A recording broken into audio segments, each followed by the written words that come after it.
Mari kita satu hati dalam doa. Bapa yang baik, terima kasih. Terima kasih buat kasih karunia. Terima kasih buat kebaikan Tuhan. Terima kasih buat hari ini Tuhan. Ketika kami merayakan Jumat Agung, kami mengucap syukur Tuhan. Terima kasih Tuhan buat pengorbanan-Mu di atas kayu salib untuk menebus setiap dosa dan pelanggaran kami. Pagi hari ini Tuhan, kami berdoa. Kami mau mendengarkan firman-Mu. Roh Kudus terangi hati dan pikiran kami, hingga kami boleh mengerti, kami boleh memahami, kami boleh merenungkan, bahkan mengaplikasikan firman-Mu dalam kehidupan kami. Kami sungguh-sungguh memahami Jumat Agung ini Tuhan. Kami mengerti pengorbanan-Mu, bahkan kami memahami, dan Tuhan kami tahu betapa berharganya kami di hadapan Tuhan. Terima kasih Bapa yang baik. Kami mau katakan kami siap mendengarkan firman-Mu. Dalam nama Yesus kami berdoa dan mengucap syukur. Haleluya. Amin. Shalom Bapak Ibu Saudaraku, rekan-rekan terkasih, jemaat Home CC dimanapun berada. Ya, kita dalam 2 minggu terakhir kita berjalan pelan-pelan menuju hari ini. Ya, tanggal 22 Maret, Minggu 22 Maret kita berdiri di ruang transaksi. Kita melihat hati manusia yang menukar kemuliaan Allah dengan sesuatu yang lebih menguntungkan. Kita bahas tentang Yudas, dan waktu itu ya dalam temanya Yudas bertanya, apa yang hendak kamu berikan kepadaku? Dan kita bertanya, berapa harga Yesus bagiku? Minggu kemarin, 29 Maret, kita berdiri di Taman Getsemani. Kita melihat sang anak berkata, bukan kehendakku, melainkan kehendak-Mu. Kita melihat pergumulan yang nyata. Kita melihat keringat seperti darah. Kita melihat ketaatan yang menjadi pondasi keselamatan kita. Dan hari ini kita berdiri di bawah salib. Ini bukan hari yang sentimental. Ini bukan sekedar mengenang penderitaan fisik, Bapak Ibu Saudaraku. Ini bukan waktu untuk menangisi nasib Yesus. Hari ini kita berdiri di hadapan keadilan Allah. Amin. Hari ini kita melihat hukuman yang seharusnya kita terima, ya. Di mana hari ini kita mendengar kata yang mengubah segala sesuatu sesuai dengan tema kita hari ini, yaitu sudah selesai. Amin. Nah, Bapak Ibu Saudaraku, mari kita buka dalam Yohanes 19.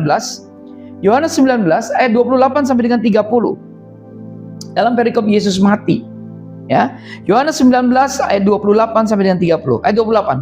Sesudah itu, karena Yesus tahu bahwa segala sesuatu telah selesai, berkatalah Ia, supaya genaplah yang ada tertulis dalam kitab suci. Ya, dikatakan aku haus. Ayat 29. Di situ ada suatu bekas penuh anggur asam.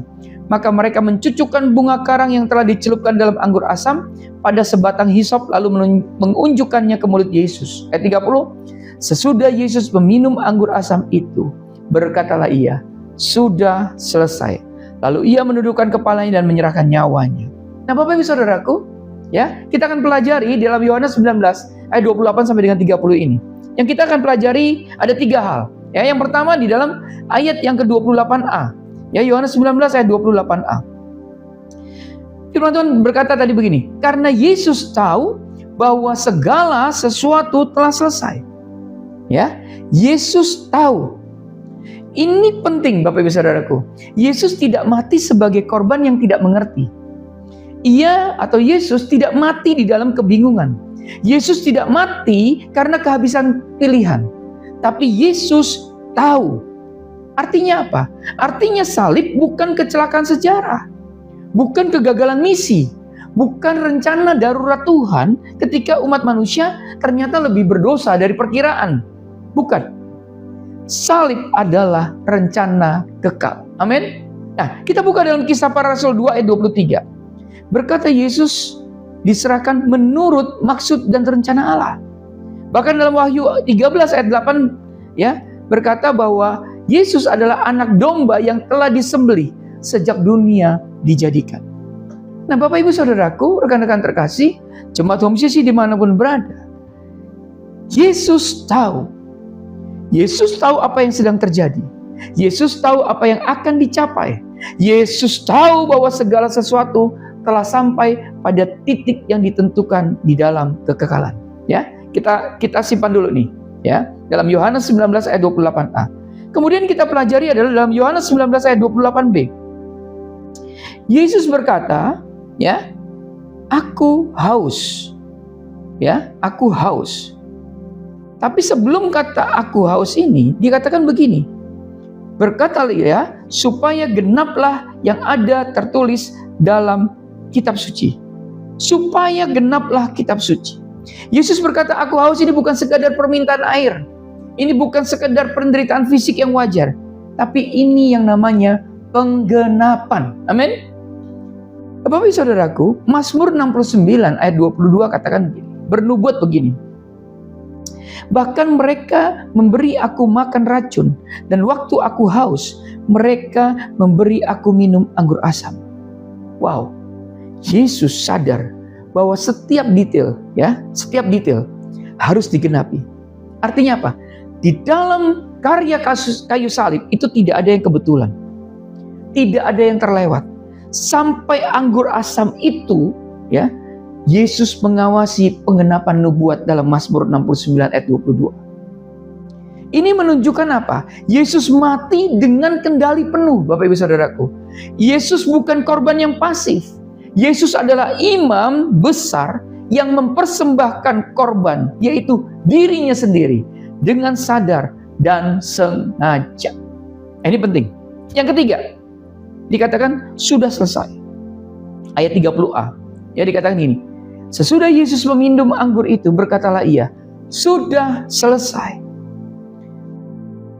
Dalam bahasa Yunani itu dikatakan tetelestai. Ya, tetelestai. Satu kata. Tetapi satu kata ini menggoncang kekekalan, menggetarkan kekekalan. Kata ini adalah kata yang paling penting yang pernah diucapkan di dalam sejarah manusia. Lebih penting dari deklarasi kemerdekaan. Lebih penting dari proklamasi perang atau perdamaian. Yaitu apa? Tetelestai. Sudah selesai. Nah, pertanyaannya, apa yang sudah selesai? Apa yang selesai? Nah, Bapak Ibu Saudaraku, rekan-rekan terkasih, jemaat Home CC dimanapun berada, yuk kita masuk di dalam makna kata sudah selesai ini. Yang pertama, ya, kalau di dalam dunia Romawi itu artinya sudah selesai itu hutang lunas. Ya, di dunia Romawi kuno kata tetelestai dipakai dalam transaksi keuangan. Ketika seseorang melunasi hutangnya, ia akan menerima tanda terima dengan kata itu. Tanda terimanya dengan kata tetelestai. Artinya, tetelestai itu artinya lunas. Tidak ada lagi hutang, selesai. Dan itulah yang Yesus lakukan di kayu salib. Yesus membayar hutang dosa kita. Bukan sebagian dosa kita. Bukan cicilan pertama. Yang Yesus bayar adalah lunas sepenuhnya. Lunas total. Tidak ada lagi hutang. Selesai. Amin. Kolose 2 ayat 13 ayat 14 katakan begini. Kolose 2 ayat 13 14. Kamu juga, meskipun dahulu mati oleh pelanggaranmu, Allah telah menghidupkan kamu bersama-sama dengan Dia sesudah Ia mengampuni segala pelanggaran kita dengan menghapuskan surat hutang yang oleh ketentuan-ketentuan hukum mendakwa dan mengancam kita. Dan itu, perhatikan, ditiadakannya dengan memakukannya pada kayu salib. Wow. surat hutang kita, daftar panjang dosa dan pelanggaran kita telah dipakukannya di kayu salib. Dahsyat. Amin. Ketika Yesus berkata, tetelestai, ia sedang menandatangani tanda terima lunas untuk hutang kita. Itu tadi dalam dunia Romawi. Kita coba belajar makna ya kata selesai itu tadi. Ya, sudah selesai tadi. Yang kedua dalam dunia imam. Dalam dunia imam itu artinya korban diterima. Nah, Bapak Ibu Saudaraku, di dunia ibadah perjanjian lama, kata ini dipakai dalam konteks korban. Jadi begini, ketika domba atau seekor domba diperiksa dan dinyatakan tidak bercacat, maka seorang imam akan berkata bahwa domba itu tetelestai. Ya, artinya sempurna, layak dipersembahkan. Dan ketika korban telah dipersembahkan dan asapnya naik, imam itu akan berkata begini, bahwa persembahan itu tetelestai, selesai, diterima. Nah, Yesus berkata, tetelestai itu bukan hanya berarti hidupku berakhir. Ia berkata, korban telah dipersembahkan dan diterima. Yesus adalah anak domba Allah yang tidak bercacat. Amin. Yesus mempersembahkan dirinya sendiri dan Bapa menerima persembahan itu. Itu makna kedua dari kata sudah selesai atau tetelestai. Yang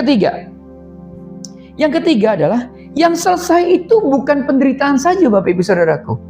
Perhatikan, Yesus tidak berkata aku selesai. Tapi Yesus berkata begini, sudah selesai. Bukan penderitaannya saja yang selesai, bukan hidupnya saja yang selesai. Yang selesai adalah karya penebusan. Ini penting. Yang selesai adalah karya penebusan. Artinya apa? Tuntas, rampung, final. Tidak ada lagi yang perlu ditambahkan. Tidak ada lagi yang perlu dibayar. Tidak ada lagi korban yang perlu dipersembahkan. Ibrani 10:12 berkata begini, tetapi ia, ya, atau Yesus, setelah mempersembahkan hanya satu korban saja karena dosa, ia duduk untuk selama-lamanya di sebelah kanan Allah. Wow, imam-imam perjanjian lama tidak pernah duduk. Kenapa? Karena pekerjaan mereka tidak pernah selesai. Nah, Yesus, ya, kalau kita lihat, Yesus duduk karena pekerjaannya sudah selesai. Imam-imam perjanjian lama tidak pernah duduk, pekerjaan mereka tidak pernah selesai. Kenapa? Karena korban demi korban terus mengalir. Domba demi domba terus disembelih. Darah terus mengucur. Tapi Yesus, ketika dia berkorban, dia katakan sudah selesai. Karya penebusan itu sudah selesai. Dan pekerjaannya sudah selesai. Nah, sekarang pertanyaannya Bapak Ibu Saudaraku, rekan-rekan terkasih, jemaat Om Sisi dimanapun berada. Kita sering berkata, Yesus mati untuk dosa kita. Itu benar. Tetapi Bapak Ibu Saudaraku, kita jarang berhenti, ya, kemudian berpikir dan merenungkan, kemudian bertanya, mengapa harus mati? Mengapa Yesus harus mati? Mengapa harus darah? Mengapa tidak cukup Allah berkata, aku mengampuni? Betul? Nah, ini jawabannya. Karena Allah bukan hanya kasih, ia juga kudus. Amin. Oh, artinya apa? Yuk kita belajar sekarang. Kekudusan itu ya bukan sekedar bahwa Allah itu baik. Kekudusan berarti Allah terpisah dari dosa. Amin. Kekudusan berarti Allah tidak bisa berkompromi dengan kejahatan. Kekudusan berarti dosa harus dihakimi. Habakuk 1 ayat 13 berkata begini, matamu terlalu suci untuk melihat kejahatan, dan engkau tidak dapat memandang kelaliman. Allah tidak bisa berpaling dari dosa. Allah tidak bisa berkata tidak apa-apa, aku abaikan saja. Tidak bisa. Karena kalau Allah melakukannya, maka Allah menjadi tidak kudus. Artinya, ketika dikatakan bahwa mengapa harus mati, mengapa harus darah, mengapa tidak cukup Allah berkata aku mengampuni? Karena Allah bukan hanya kasih, tapi ia juga kudus. Yang kedua, ya, beratnya dosa. Nah, Bapak Ibu Saudaraku, rekan-rekan terkasih, 2 minggu lalu kita melihat manusia salah menilai Allah, salah menilai tentang Allah. Kita melihat bahwa Yudas menukar Kristus dengan 30 keping perak. Kita melihat hati manusia yang bertransaksi dengan dosa. Nah, itu bukan pelanggaran ringan, Bapak Ibu Saudaraku. Itu adalah pengkhianatan terhadap Sang Pencipta. Itu pemberontakan terhadap Raja semesta alam. Itu penghinaan terhadap Yang Maha Kudus. Bapak Ibu Saudaraku, perhatikan, dosa bukan sekedar kesalahan kecil. Dosa itu adalah pernyataan perang terhadap Allah. Hati-hati. Dosa berkata, aku lebih tahu dari Engkau Tuhan. Dosa berkata, kehendakku lebih baik dari kehendak-Mu Tuhan. Dosa berkata, ya, aku berhak menjadi Tuhan atas hidupku. Dan karena Allah kudus, dosa harus dihakimi. Keadilan tidak bisa mengabaikan pemberontakan. Makanya Roma 6 ayat 23 katakan gini, upah dosa ialah maut. Bukan teguran. Upah dosa itu bukan teguran. Upah dosa itu bukan ketidaknyamanan. Tapi ingat baik-baik, upah dosa adalah maut. Ya. Yang ketiga, mengapa harus mati? Mengapa harus darah? Mengapa tidak cukup Allah berkata, aku mengampuni? Karena Allah bukan hanya kasih, ia juga kudus. Artinya tidak ada jalan lain. Di Getsemani, Yesus berkata, ya Bapakku, jikalau sekiranya mungkin, biarlah cawan ini lalu daripadaku. Ia mencari jalan lain, kalau ada. Ya, jika ada jalan lain, satu jalan pun Bapa akan menunjukkannya. Tapi di dalam doanya tidak ada jalan lain. Cawan itu harus diminum, murka Tuhan itu harus dicurahkan, dosa itu harus dihakimi. Dan karena kasihnya kepada kita, maka Yesus meminumnya sampai habis. Amin. Bapak Ibu Saudaraku, rekan-rekan terkasih, jemaat Home Sisi di mana berada, di kayu salib terjadi sesuatu yang sangat serius. Allah menghukum dosa, tetapi Ia, perhatikan, Allah menghukum dosa, tetapi Allah menghukum dosa itu di dalam anaknya. Inilah inti iman Kristen. Kristus mati sebagai pengganti kita. Teologi menyebutnya penggantian hukuman, bukan simbol, bukan metafora puitis, bukan sekedar teladan kasih, tapi ini adalah realitas hukum ilahi. Kita lihat, ya, Yesaya 53. Nabi Yesaya melihat ini 7 abad sebelum Yesus mati. Ya, Yesaya 53 ayat 4 sampai dengan 6. Dikatakan begini, tetapi sesungguhnya penyakit kita lah yang ditanggungnya dan kesengsaraan kita yang dipikulnya. Padahal kita mengira ia kena tulah, dipukul dan ditindas Allah. Tetapi dia tertikam oleh karena pemberontakan kita. Dia diremukkan oleh karena kejahatan kita. Ganjaran yang mendatangkan keselamatan bagi kita ditimpakan kepadanya. Dan oleh bilur-bilurnya kita menjadi sembuh. Kita sekalian sesat seperti domba. Masing-masing kita mengambil jalannya sendiri. Tetapi Tuhan telah menimpakan kepadanya kejahatan kita sekalian. Wow. Bapak Ibu Saudaraku, Kristus mati sebagai pengganti kita. Kita lihat tadi dalam Yesaya 53 ayat 4 sampai dengan 6. Perhatikan kata-kata. Ditanggungnya.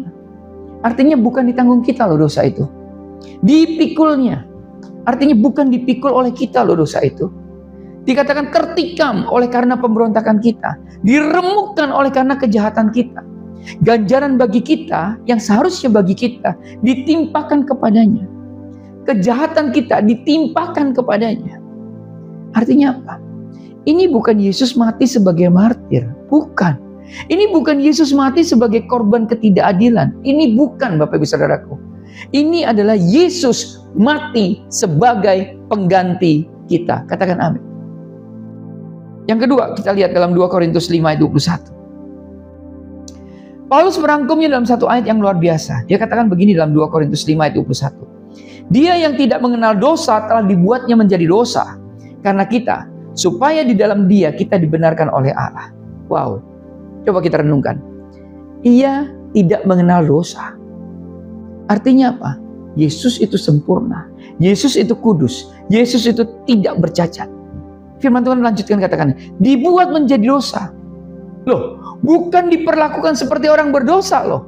Tetapi secara harafiah identifikasi yang radikal. Dosanya kita diperhitungkan kepada Yesus. Itu yang namanya dibuat menjadi dosa. Dan dikatakan karena kita, untuk keuntungan kita, untuk keselamatan kita. Supaya apa? Dikatakan supaya kita dibenarkan. Jadi tujuan akhirnya apa, Bapak Ibu Saudaraku? Kita diperhitungkan benar di hadapan Allah.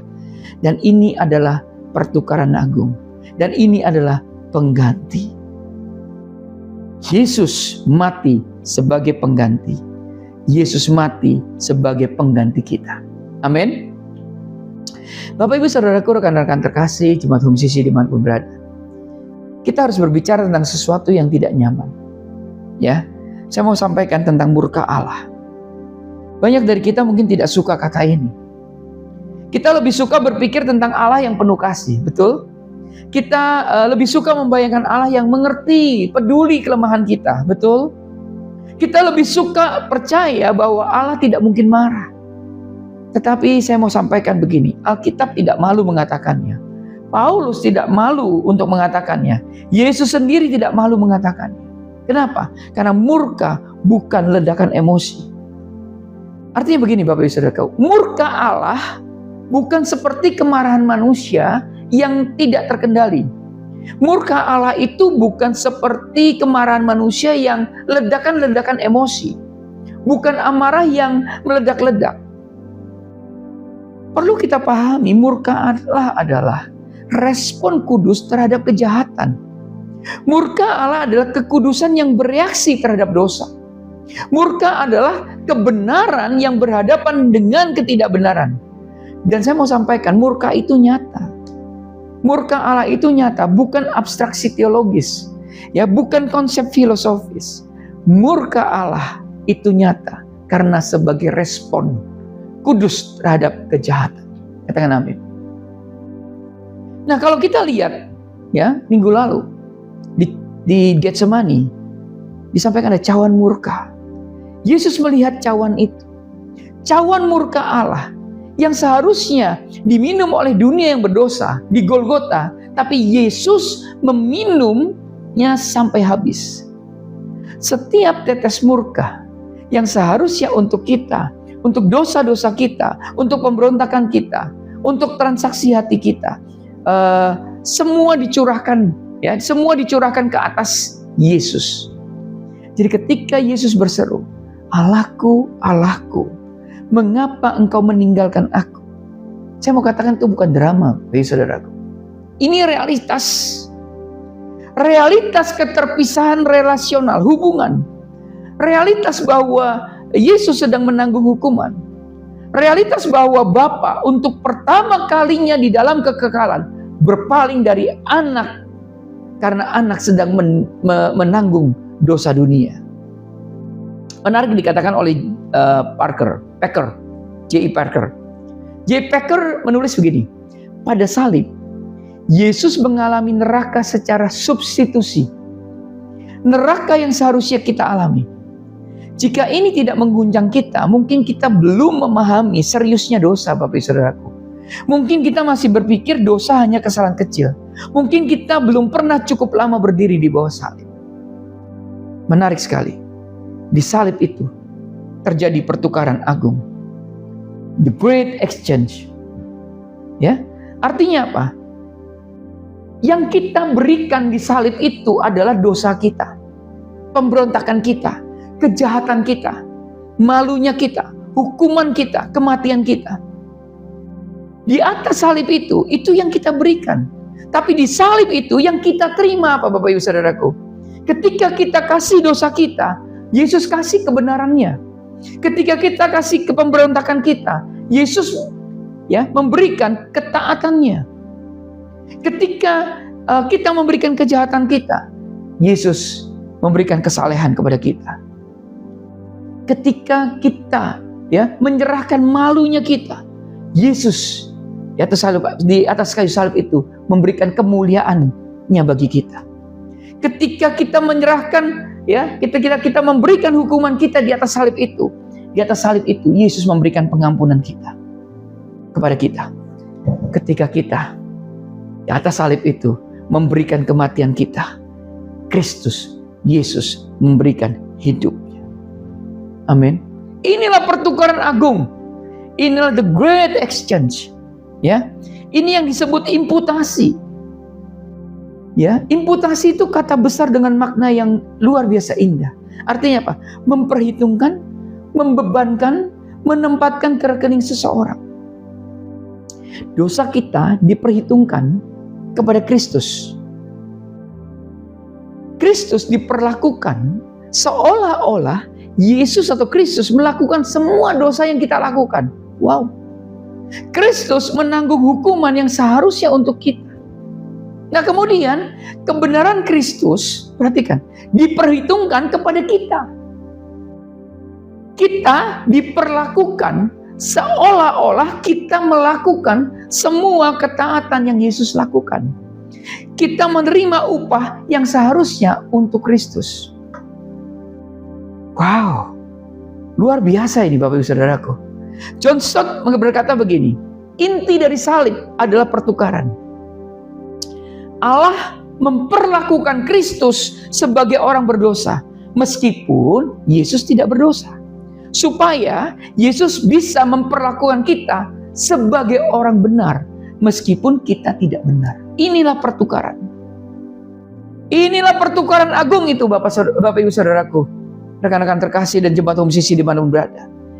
Ini adalah deklarasi kemenangan. Hutang telah lunas, murkanya telah dipuaskan, korban telah diterima, kebenaran telah disediakan, keselamatan telah selesai. Tidak ada sisa murka, tidak ada cicilan rohani, tidak ada penalti tersembunyi, ya, tidak ada api penyucian, tidak ada kesempatan kedua setelah mati. Dikatakan sudah selesai. Amin. Bapak Ibu Saudaraku, rekan-rekan terkasih, jemaat Home Sisi dimanapun berada, saya harus mengatakan sesuatu yang mungkin tidak nyaman didengar. Ya, jika Kristus tidak menanggung hukuman itu, maka kita harus menanggungnya. Tidak ada posisi atau zona aman. Tidak ada posisi yang netral. Tidak ada orang yang luput dari penghakiman. Setiap manusia akan berdiri di hadapan Allah. Setiap manusia akan mempertanggungjawabkan hidupnya. Setiap manusia akan menghadapi keadilan yang sempurna. Entah Kristus benar-benar menggantikan kita atau kita masih berdiri sendiri. Tidak ada posisi yang netral. Kita tinggal pilih aja itu. Kristus benar-benar menggantikan kita, ya, atau kita masih sendiri berdiri sendiri di hadapan keadilan Allah. Dan saya mau kasih tahu, jika kita berdiri sendiri, itu artinya tidak ada pembelaan.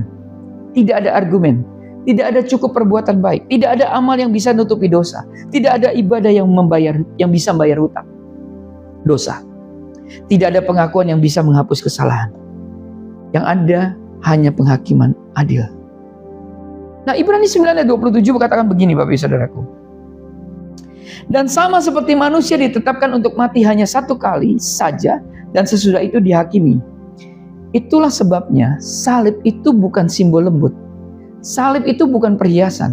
Salib bukan aksesori agama. Salib adalah the only hope. Satu-satunya harapan. Jadi jangan pernah memperkecil salib. Amin. Jangan memperkecil salib.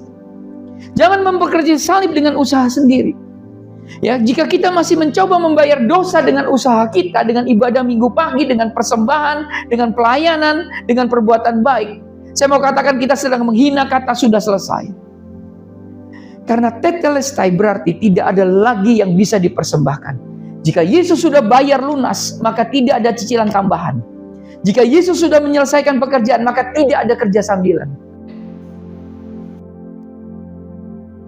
Tidak menolak kasih karunia Allah. Sebab sekiranya ada kebenaran oleh hukum Taurat, maka sia-sialah kematian Kristus. Jika kita bisa diselamatkan oleh usaha kita, Bapak Ibu Saudaraku, ya rekan-rekan terkasih, maka saya mau katakan salib tidak perlu. Salib menjadi mubasir. Salib menjadi tragedi yang tidak perlu. Tapi saya mau katakan salib itu diperlukan. Karena apa? Karena kita tidak bisa menyelamatkan diri sendiri. Amin. Jangan memperkecil salib dengan kesombongan. Kalau tadi disampaikan jangan memperkecil salib dengan usaha sendiri. Saya mau katakan jangan memperkecil salib dengan kesombongan. Jika kita masih berpikir kita cukup baik, jika kita masih membandingkan diri dengan orang lain, jika kita masih berkata saya tidak sejahat dia, kita belum berdiri cukup lama di bawah salib. Saya mau katakan Jumat Agung hari ini menghancurkan kesombongan. Di bawah salib semua orang sama.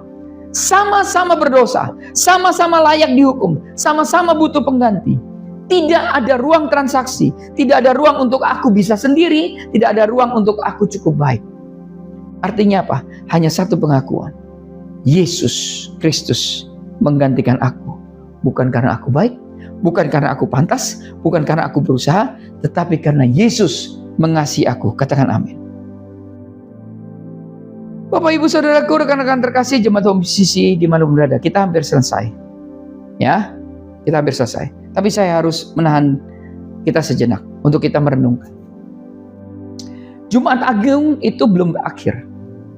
Jika Yesus tetap tinggal di kubur, kita tidak pernah tahu apakah korban itu diterima.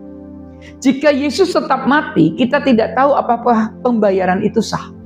Ya, jika Yesus tidak bangkit, kita tidak punya kepastian apapun. Paulus berkata dalam 1 Korintus 15 ayat 17, dan jika Kristus tidak dibangkitkan, maka sia-sialah kepercayaan kamu, dan kamu masih hidup dalam dosa. Karena itu, hari ini kita menahan ketegangan. Kita berhenti di sini, di kayu salib, di bawah langit yang gelap, di depan kubur yang tertutup. Kita mendengar kata itu, sudah selesai. Amin. Kita percaya itu benar. Kita percaya hutang telah lunas. Kita percaya korban telah diterima. Tetapi kita belum melihat kubur yang kosong. Besok Minggu, tanggal 5 April, Minggu Paskah akan datang. Kita akan kembali. Kita akan melihat bahwa kematian tidak bisa menahan dia. Kematian tidak bisa menahan Yesus. Kita akan melihat bahwa Bapa menerima korban itu. Kita akan berseru, Ia telah bangkit. Yesus telah bangkit. Tapi hari ini kita berdiri dalam keheningan. Hari ini kita merenungkan harga yang dibayar. Hari ini kita bersyukur untuk kata yang mengubah segalanya, yaitu tetelestai. Sudah selesai. Bapak, Ibu, Saudaraku, rekan-rekan terkasih, jemaat Homsisi dimanapun berada. Hari ini kita melihat, Jumat Agung ini kita melihat, hutang telah dibayar. Murka telah dipuaskan. Korban telah dipersembahkan. Kebenaran telah disediakan dan keselamatan telah selesai lewat Yesus Kristus. Tapi Jumat Agung, kubur masih tertutup dan kita belum melihat terang Paskah. Hari ini mari kita merenungkan satu kalimat penggantung di jiwa kita. Sudah selesai. Karena hari Minggu akan datang, kubur akan terbuka, kematian akan dikalahkan dan kita akan berseru, Ia telah bangkit, Ia telah bangkit sungguh. Tapi hari ini, Jumat Agung ini, hari ini kita beristirahat dengan kata-kata yang dalam, cukup, yaitu tetelestai, sudah selesai.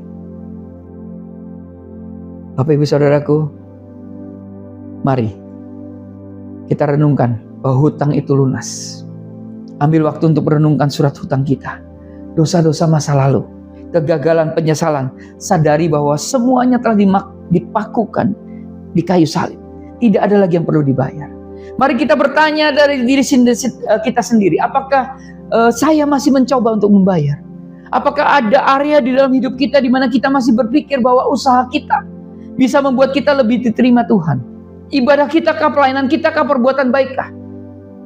Ya, renungkan bahwa tetelestai berarti selesai, tidak ada yang bisa ditambahkan. Ayo kita ngaku dosa kita. Di mana saya memperkecil dosa? Apakah kita cenderung meremehkan dosa?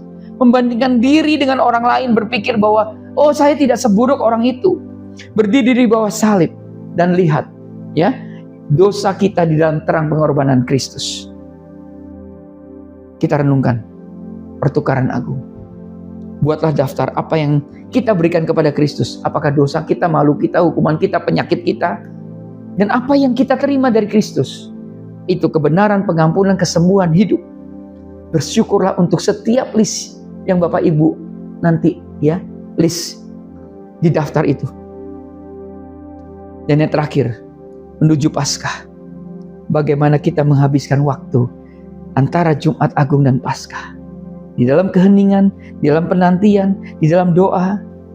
Ayo kita plan, rencanakan untuk menjaga hati kita di dalam ketegangan yang kudus menanti kebangkitan.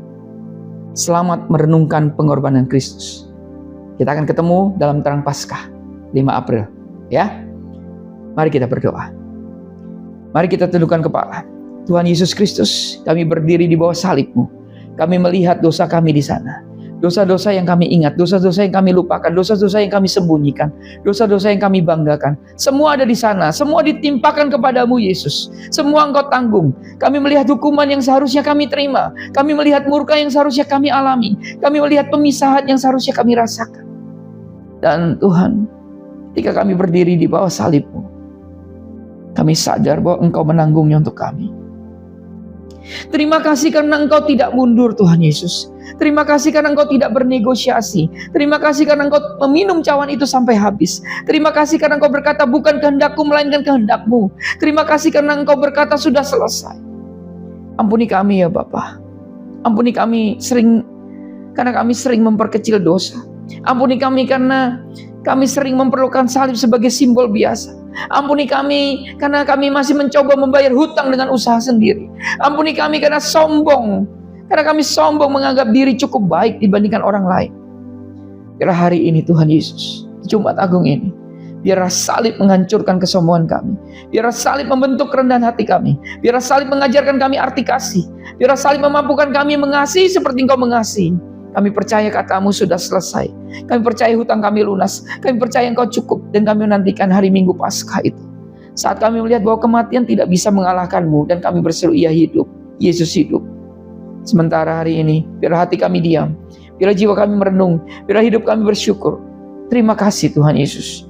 Di dalam nama Yesus Kristus yang mati untuk dosa kami. Yang mati untuk kami. Haleluya. Amin. Karena itu saudara-saudaraku jemaat Kristus yang dikasihi Tuhan, angkatlah kedua tanganmu dan terimalah berkat. Mari aminkan setiap perkataan berkat yang kita percaya bahwa kita menerimanya. Tuhan memberkati engkau dan melindungi engkau. Tuhan menyinari engkau dengan wajahnya dan memberi kau kasih karunia. Tuhan menghadapkan wajahnya kepadamu dan memberi kau damai sejahtera. Kiranya kasih dan penyertaan Bapa di surga dan damai sejahtera dari Tuhan Yesus Kristus serta penghiburan dari Roh Kudus terus menyertai kita sampai Maranatha. Tuhan Yesus datang kembali. Kita yang sudah menerima berkat Tuhan, mari kita sama-sama katakan amin. Selamat hari Jumat Agung. Selamat berkumpul bersama dengan keluarga. Selamat merenungkan firman Tuhan hari ini. Cintai Tuhan. Berhenti menghakimi dan selalu jadi berkat. Tuhan Yesus memberkati.